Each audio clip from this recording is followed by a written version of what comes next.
যারা এক করে ফেলার চেষ্টা করছে যেসব কুচক্রী মহল তাদের বিরুদ্ধে কথা বলতে এসেছি।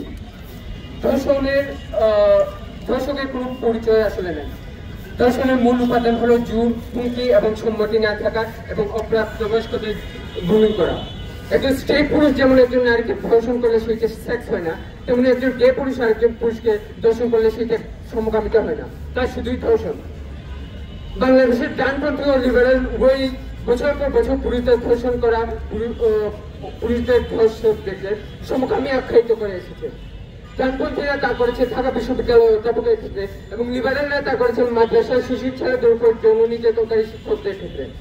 একটা ভিক্টিমদের ট্রমা উপেক্ষা করে ধর্ষণের আইডেন্টিটি পলিটিক্স খেলা হয়।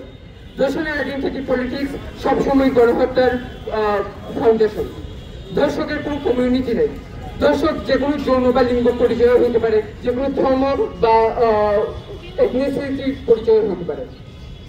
ধর্ষক হতে পারে স্ট্রেট, গে, বিষমকামী, সমকামী, উভকামী, ট্রান্সজেন্ডার, হিজড়া, হিন্দু, মুসলিম, খ্রিস্টান বা যে কোনো পরিচয়, কিন্তু তাদের পরিচয়ের কারণে তাদের অপরাধের দায় তাদের বিশ্বের উপর ফেলানো যাবে না।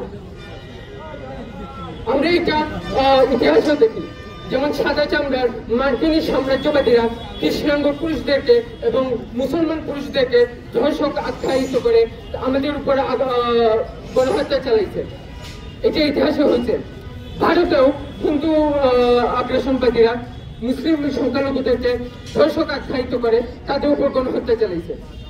বাংলাদেশেও মুসলমান আগ্রাসনবাদীরা হিন্দুদেরকে ধর্ষক আখ্যায়িত করে তাদের উপর গণহত্যা চালানোর পায়তারা করতেছে। টিএমডি নামের ঘৃণাবাদী হ্যাশট্যাগ ছড়েছে সোশ্যাল মিডিয়াতে।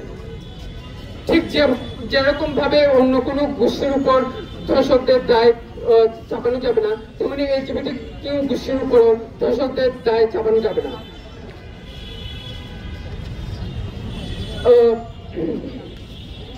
আমাদের কমিউনিটিতে যখন আমরা নির্যাতিত হই, আমরা যখন ডোমেস্টিক পার্টনার ভায়োলেন্সের শিকার হই, আমাদের পার্টনারদের হাতে যখন নির্যাতিত হই, আমাদের ক্রিমিনালাইজেশনের কারণে আমরা যেহেতু পুলিশের কাছে বিচার দিতে চাই না, বিচার দিতে পারি না, কারণ সেকশন 377 এর মতো আইনগুলো দ্বারা আমাদেরকে ভয়ভীতি দেখানো হয়, আমাদেরকে গ্রেফতার করা হয়। সেই কারণে আমরা আমাদের যখন আমরা ধর্ষণের শিকার হই তখন সেটা রিপোর্টও করতে পারি না।